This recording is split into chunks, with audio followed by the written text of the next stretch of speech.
And that was really, really disorienting for me to feel those negative emotions after finding out this like unbelievably good news. Hey, you're listening to The Rare Life. I'm your host, Madeline Cheney, and today I have episode 64, which is a solo episode. So, this is kind of an interesting topic. We all know, I think, very well about grief of diagnoses and bad news health-wise for our children. But what about positive news? It seems like it'd be super straightforward, right? Like, oh yeah, positive news. Let's talk about that. Yay, it's awesome. And that is certainly part of it. But I think it's a lot deeper than that. And I really want to dive into that because Kimball's health has really started stabilizing over the past year. And we have been dropping off various medical specialists that we've seen for a while. They've started saying that we can switch it to as needed instead of every 6 months. And, that's happening with more and more areas of his health.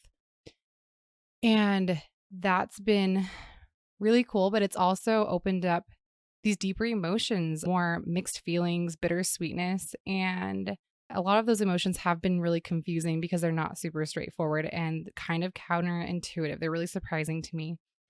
And I am willing to bet I am not the first and will not be the last parent to feel this way. So let's talk about it. Let's talk about it because I haven't heard anyone else talk about this before. So like I mentioned, have felt this in various ways, mostly after that first year from hell, after Kimball was born and things started leveling out a little bit, little by little, it got better and better. And I was curious about this feeling. I was like, oh, what is this? Why do I feel excited mixed with sad, mixed with fear and guilt? And then a few months ago, I had such an intense experience with this. And so I'm actually going to center this episode around that story, although it applies to like all the various ways that this happens. And I think a lot of the times that we feel these complex emotions with improvement aren't as big and obvious as this story I'm going to share, but like this is just a good example. I call it the story of the cervical collar. I know. I'm sure you are getting so tired of hearing me talk about Kimball's cervical spine. But yeah, it's a huge part of our life. It's been a huge part of our journey. And I'm going to do my best to tell this story without divulging too much of like the intimate, personal medical details on Kimball's behalf. As he's getting older, I'm thinking more about protecting his privacy. And so I will do my best with that in sharing from my perspective, right? Like the parent perspective. The stories are so intertwined, but I will do my best to keep it mama story. And if you want a little bit more about his cervical spine, I kind of did a part one, not realizing there'd be a part two back in episode 30. And I'll link that in the show notes if you want to hear more about how hard that has been with his cervical spine emotionally from my perspective as his mother. With CDPX1, Kimball's rare syndrome, I'll just give you you do need to know a little bit about this for the sake of the story. With his syndrome, children do die from it. And we always knew that that was on the table from the very beginning when we found out about his diagnosis. And when they die from cervical spine compression. And that is due to a malformation of the cervical spine. So that is the big killer for kids with this. And back when we first had his ultrasound and we found out about his medical issues, they told us they weren't sure he'd survive, and they cited that as the reason why. Not all kids have the cervical spine issues, but we knew it was quite likely. All of our neurosurgery appointments have been extremely emotionally charged. I mean, his whole diagnosis, like his whole medical journey has been a roller coaster to say the least. But I do feel like his cervical spine, because it's so dangerous and it's such a big deal, like that's definitely been a huge part of our roller coaster. I'll let you in on our roller coaster a little bit. So when he was in utero and we were told about his neck issues, they said that he could either be paralyzed or die in birth if he did have that neck issue, that was a huge risk. And yay, he was born, he was healthy, he was safe. That was amazing and a miracle. And then in the NICU, they were like, oh, actually, he looks fine. We don't think anything's wrong with his neck. And that was awesome. We were super excited. And then a few days later, they came back and said, never mind, it looks super dangerous. Don't hold him until this, custom made collar is made. And only when the collar is on, you can hold him. They said when he is 4 years old, we will fuse his cervical spine, which basically just means hardening it so that he will be, I don't know, air quotes, fixed. Like it would be no longer dangerous for him. And we knew in talking to other parents that some parents will opt out of that surgery because it's really intense. Anything messing with the cervical spine is really intense and scary and very intrusive. And so they would opt out of it to basically chose those risks by opting out of it because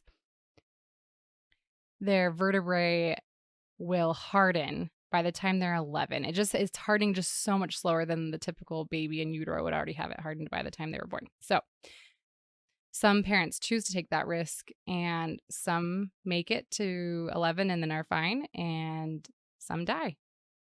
And, I don't know. I hate that part of his diagnosis, that it's really this big like decision on parents' shoulders, that it's so life-threatening, that there's not a clear answer.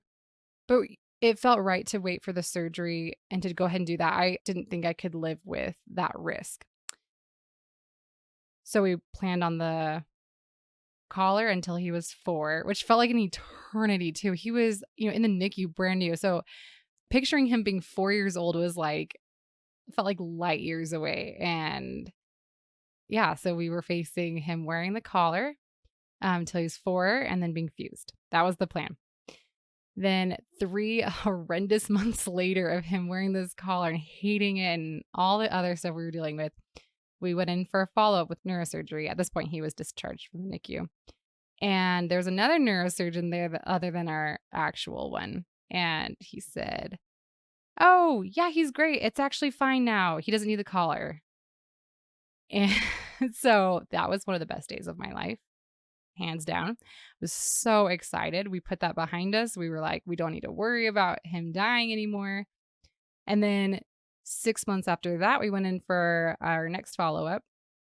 And our actual neurosurgeon was there. He's renowned. He's really great. And he uncleared him. And he stressed the huge danger that he was actually in. And that was on Valentine's Day. Again, I have that whole story in brutal detail in episode 30. Yeah, that was terrible. It was awful. Then I made a soft collar for him that was way more comfortable. And that was exciting. Okay, so now we're zooming up. This is last January now, when he was 2.5 years old. Went into neurosurgery and it was looking a little worse than it was before. And they decided to put us back into the hard collar and said we might have to have an emergency surgery. And that was really emotional for me, especially because I was like, well, I released this episode about how awesome it was that he didn't have to have this hard collar anymore. And now I'm putting him back into it. And I had this big old hissy fit about that and delayed it. When I put it on him, he actually was totally fine. That's the thing. I'm like, a lot of these things I think are harder for the parents and the kids. He was totally fine with it. I didn't think that. I thought he'd be so sad. So it made me really sad. And he said that he might need to go into emergency surgery in the next few weeks. But he was really vacillating with it. And as a parent, you want those professionals to just tell you what to do and to be super confident that this is the clear choice. And he was just I don't even know if I can operate on him. He's so tiny. With his dwarfism, he's even smaller than like the typical 2.5-year-old at this point. And those like tiny vertebrae, again, super intense surgery, really scary, high risk. So we went home from that appointment, him saying, I'm going to talk to some other colleagues of mine and I'll get back to you on what I think about the surgery. It was an intense day. So I go home and spend the next few days gearing myself up for this dreaded surgery that I had like looming in my future. And I'd been talking about it and talking about it for his whole life. When people would be like, oh, what's that thing on his neck? And then I would tell them like, oh, it's his collar. And then they're like, oh, does he always need it? And then I would tell them how we're going to harden it and with this big surgery. So it's just this very built up thing. And so to all of a sudden have it like thrown in my lap was really, really scary. And I was calling friends who had had children go through this surgery, getting advice, looking at pictures of them in recovery, so it's 3 months of recovery with this terrible, obviously this was the worst part. They often need to wear what's called a halo brace, and it's literally screwed into their skull to keep their spine from moving while it's healing. And when I saw pictures of these kids with these braces screwed into their foreheads, and I pictured that going into Kimball, and it was really, really painful to picture my sweet little boy going through that. And, he was so innocent. He had no idea that this was like this big pending thing. And I did get a call from the neurosurgeon saying, let's check in 6 months, but let's hold off for now. And even knowing that, I was like, like, what are the chances that we'll be able to like not do it in 6 months? Like, it seems highly likely that will be what happens. And so I was living through it. I was definitely not in the moment. I was projecting my future of what is this recovery going to be like? How is he going to sleep in this huge like metal contraption that is screwed into his forehead? How will I explain to him what they're doing to him? I mean, he's been through surgeries before, but I was definitely feeling the gravity of like, oh, but now he can tell me he wants to go home. And he just is so much more cognizant than he was as a baby getting these surgeries. And so I was really feeling it. And I was mad and I was sad and I was in a really bad place emotionally. And I remember this time that I was in the kitchen with Kimball. I don't remember why, but it was just us two. Wendy wasn't there. And he was like eating food at the kitchen table. And I was looking at him, just grieving and feeling these like waves of huge pain of like, man, my baby is going to go through so much. And again, it was that halo color. That's like what really did me, was like picturing that thing screwed into his forehead. And I started crying because I was just watching him and he's so innocent. I was just feeling so much love for him. And so it wasn't all sadness, like one of those really complex emotions where it's muddled with love and pain and grief and joy of just like, oh, this sweet little boy, that's my son and I love him and he's going to go through so much in this surgery and he doesn't even know it's coming. And he looked up at me because he had been kind of playing to himself, and he looked up at me and he was like, Mama, you sad? And I kind of nodded and I sat next to him and he said, Mama, you happy? You want to be happy? And he was trying to kind of smile at me and like kind of pleading with me to be happy because he couldn't bear to watch me in pain. And that was just such a tender moment, watching him comfort me when I was so distraught about what he was going to go through and what he had no idea what was coming to him.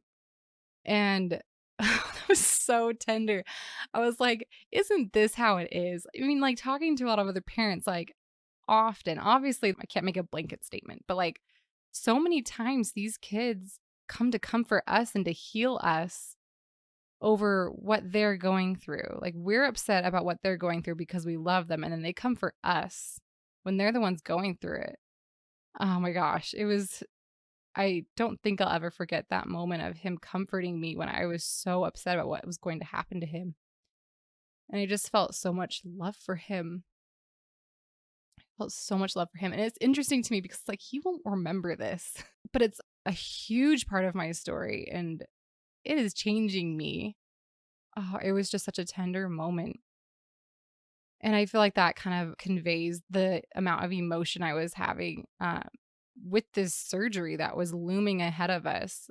I finally was able to kind of like tell myself to forget the surgery and not be living through it for the upcoming 6 months until we would find out, that we were going to go ahead and do it or be able to wait. And so fast forward those 6 months, and we were gearing up for this appointment, which I'd been putting off and really obviously anxious about. We were going into that appointment ready to schedule. I was, ready with a lot of questions to ask him about the surgery and what to expect. So as we were getting ready to go in, I was asking my family to pray for us, and I got on Instagram and shared in our stories like, "Oh, we have this big appointment coming up, like please send positive thoughts." And we got so much love from both of those requests, which I appreciated so much because I was feeling so anxious about it. Going into that appointment, I felt peaceful and strong and scared. So we went and did x-rays, which he hates. So our doctor came in and he pulled up the x-rays, and I was like, here we go. Like, we're going to do this. I can do this. And he looks at the scans for a couple minutes, like hardly at all, and compares it to the last one. And then he says, yeah, it looks good. He doesn't need that anymore, pointing at the collar. I was like, what? You mean he can switch to a soft collar? And he was like, no, at this point, I feel like a collar at all is kind of overkill. And at this point, I don't think we actually need the surgery either. And I was like, wait, what? Like ever? He's like, yeah, probably not. We'll reassess in 6 months. And I was just so floored. Like, I was just reeling with that. Like, what do you mean he doesn't need the collar? What do you mean he doesn't need the surgery? And I was like, so it's like better? And he's like, yeah, like it looks really good. And he's barely higher risk than just your average 3-year-old. Like, those words are just magic. It is really hard to describe how life-changing those words were. As those who have listened to episode 30 might remember, our doctor is so stingy. Like, he is so overkill in safety. So to hear that doctor telling me that him wearing a collar was overkill was just, it was amazing. It was so amazing. It was exhilarating. So he left. That was that. I ripped off his collar and we marched out of there on cloud nine, collar free. Which, may I remind you, did happen when he was 3 months old. But this time it happened with the actual neurosurgeon. And so I felt confident that that was actually accurate. And I let him march out the doors, and then I scooped him up and I was just holding him close and kissing his sweet little cheeks and just realizing that, like, man, it was hard to really like snuggle with him with that big old collar on him. And it just was so sweet. And it was cute because like he had no idea. Like he's just happy to leave the hospital. And he does wear his collar in the car, so I put that back on him and I was like, "Oh my gosh." Like I just remember being in the parking garage just being so overcome with emotion. And this was only a couple months ago. I'll add too. This is very fresh. And I remember wondering if I should call my mom and my husband, but I was like, no, this needs to be like in person. Like he needs to see Kimball walking in the house without his collar. This is going to be my little secret for the drive home. And it's a 30-minute drive, so I had plenty of time to myself. As I pulled out, I just started sobbing. It was a mix of like crying and hyperventilating. Looking back now, I think I was like in minor shock state because it was just so much for my brain to handle. Because we had no knowledge that this was even a possibility. We didn't know that their spines could ever harden before being 11 years old, and he was 3. I was there to schedule the surgery. And for him to get his collar removed and to be told that he doesn't need the surgery was just so baffling to me and to all that I knew to be true. Like my reality was like crumbling in a really awesome way, but it still was. And so the news just kept hitting me and hitting me as we were driving home. And as I realized I was hyperventilating, I like was able to like calm myself enough to like have some like regular breathing between it. And then I'd allow myself to like kind of sob again because I was getting kind of like lightheaded. Like I was trying to drive home in a big city, and so that wasn't safe. And he could hear me crying. He couldn't see me because he's rear facing. And he was like, "Mommy, you sad? You crying?" And I said, "Oh, Mama's happy. Mama's so happy." It was just the most like transcending, intense drive I've like ever had. I just remember saying like out loud, thank you," and just basking in what we had learned and what I knew. Even Kimball didn't know. So really it was my own secret. And I also remember like as we were driving home, I yelled out, "Hooray!" And then Kimball would yell back to me, "Hooray!" And I'd yell back to him, "Hooray!" And it was like the cutest, cheesiest thing, but it was awesome. He had no idea what we were hooraying about, but it was just such a triumphant drive home. So different than I pictured. I was ready for all the ice cream. I was ready for the crying. I was ready to like watch movies all night and whatever. So we walked upstairs, and he walked into the room with Wendy and Justin, and they saw him without his collar, and it was this exciting moment. But it was interesting to me because they were excited and stuff, and then they kind of went back to what they were doing, and I was like, well, that's weird. Like, why aren't they freaking out as much as I was? Like, why are they not feeling this as much as I was? And that's something that I realized, that I felt kind of alone in, was that no one else completely understood this moment. Not even Kimball, because like I say, he didn't understand. He didn't know that he could die. The gravity of that was not weighing on him.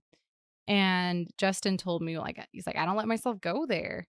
And so I was like, oh my gosh, like this is mine. This is my intense experience, because they're excited and they're happy and all that stuff. But like, I'm grappling with this, and I'm kind of grappling with it by myself. Um, that was kind of hard for me to feel that kind of loneliness. And like a huge part of it, I think one of the reasons that it was such a big deal to me, and one of the reasons that it wasn't all just like butterflies and rainbows, is because I also found myself grieving that we ever had the fear in the first place, that he ever needed the collar, that we were gearing up for this surgery.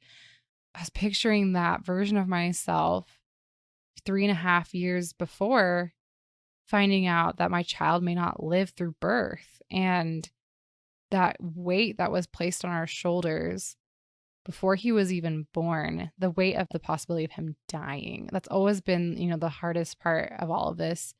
And as I'm sure is true for all of you. And it was the feeling of someone trying to remove that weight of the fear of the death of your child from my shoulders. And I'd lived with it for so long that it felt really strange to be free of it. And I felt this like tangible lightness. It was so interesting. Like my heart literally felt lighter. I was like, oh, I've been carrying that. I've been carrying that for the last 3.5 years.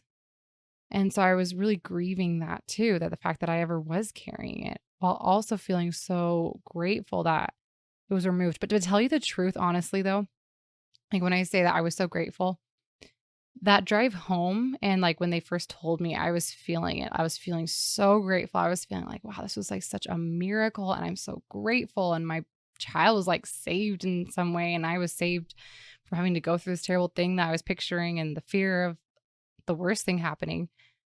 But then like after that, when I got home and I was really trying to process everything, I didn't feel a whole lot of gratitude. It was mostly a lot of darkness and kind of apathy and like lack of motivation to do things. I was like, what is happening? Like, why am I feeling this way? Why do I feel so sad? Why am I struggling? Why do I feel so heavy? And that was really really disorienting for me to feel those negative emotions after finding out this like unbelievably good news. And of course, I was like beating up myself about it because my therapist tells me I'm very judgmental of my feelings. So, like, I'm always like, well, how should I be feeling? And then if I'm not feeling that way, then I'm like judging myself. And I'm supposed to just roll with the emotions. And I'm trying to get better at that. But at this point, I was definitely judging myself for my response to this. And in talking to my wise older sister, she told me about this crazy phenomenon of lottery winners. Often, when people win the lottery, they become really depressed for the next little while. And they think it's because our brains do not do very well with change. And I think, especially huge, big changes. And like I talked about in episode 53 with Kara Riska, who is a life coach, she explained to me that our brains crave certainty. And so, although the lack of certainty was definitely something I would choose, like it was amazing and awesome, it still was, I felt very insecure and unstable and like just kind of unsafe in it because I was expecting this really hard thing to happen and it wasn't happening. And I mean, like, again, I'm sharing this because I'm like, I cannot be the only one who has experienced this. And I want to put it out there for anyone who else who may have felt kind of crazy and having kind of negative emotions towards things like this. But that really was reassuring to me. Like, okay, there are other people out there that like have a really hard time with really good news. And like one way that I describe it too to people, to explain what it felt like to find out this news, um, was that it really did feel like we won the lottery, but we hadn't even bought any tickets. Like we didn't even, like maybe a friend like entered us and we had no idea. And then like we won the lottery because we had no idea that this could happen. This was even on the table, like that this was even an option. It was totally out of left field. And my gosh, I like reeled for the next couple weeks. And then I started to trust it because I also had this voice in my head of like, well, is it real? Is he really safe? Will something happen if he falls without the collar? Is this the right move to like not have his collar on?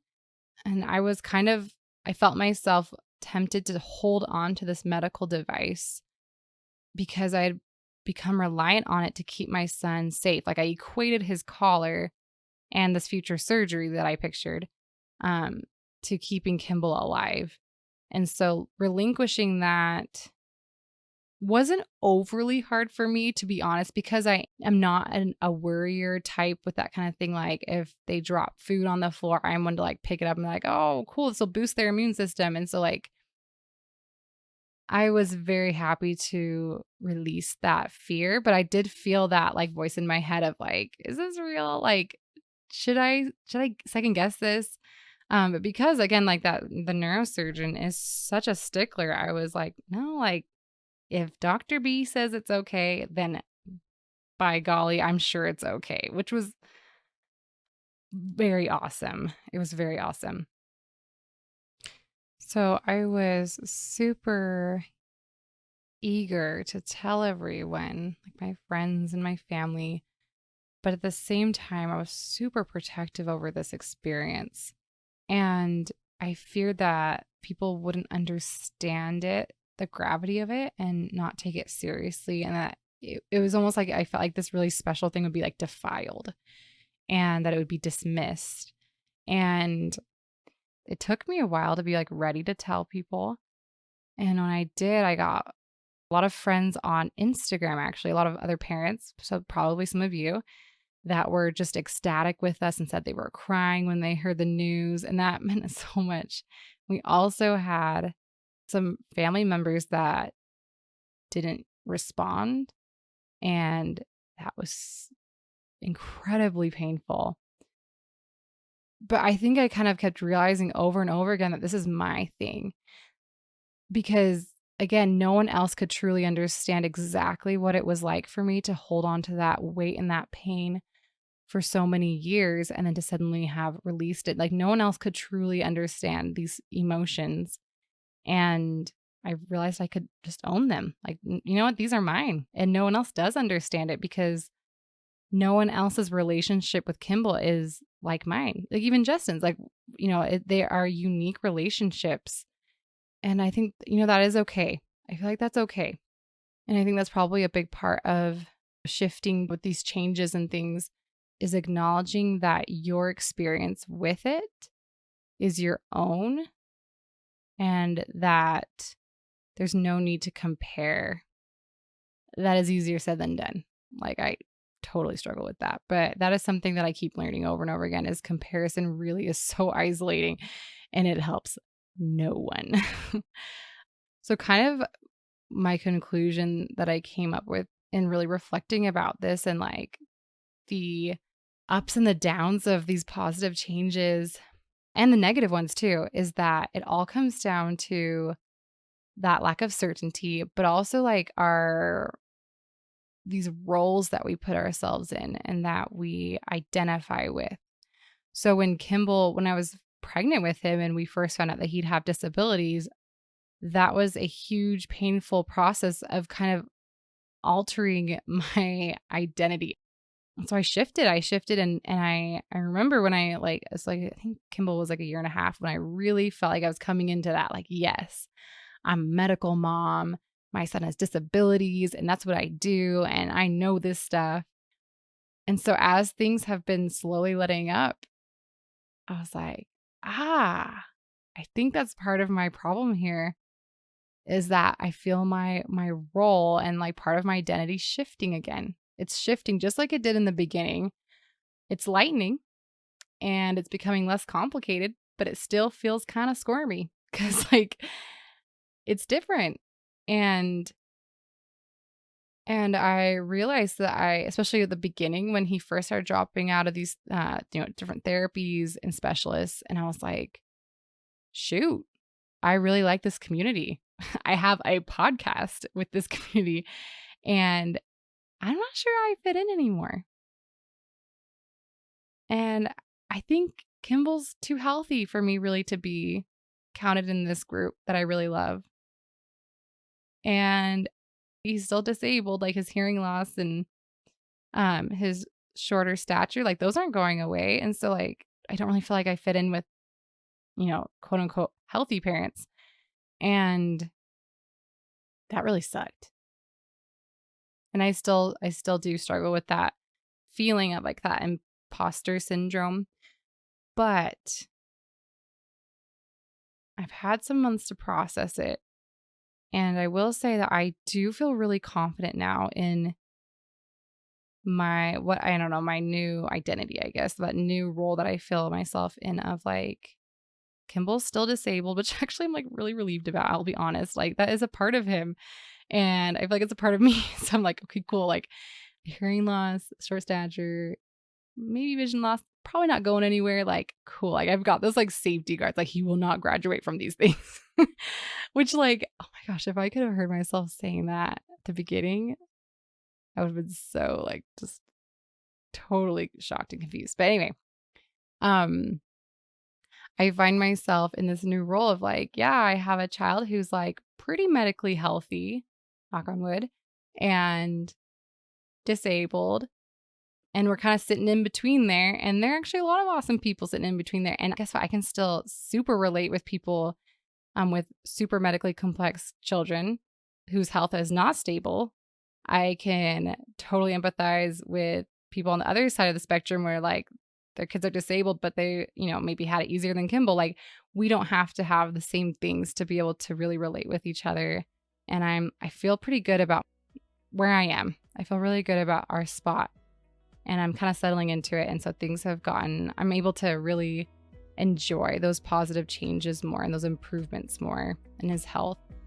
But yeah, I hope that if any of you listening have experienced this in any degree, this complex ball of emotions with your children's improvements and with change, I hope that you feel heard and that you feel seen, and I hope you know that all of those emotions are valid and that nothing is wrong with you for feeling any of it and all of it. If you do not yet follow me on Instagram, feel free to do so. My handle is at the_rare_life, and I'll put that in the show notes. Join me next week as I chat with Felicia Johnson about her daughter, Callie, who has Pfeiffer syndrome. Felicia is awesome. We hit it off. Don't miss it. See you then.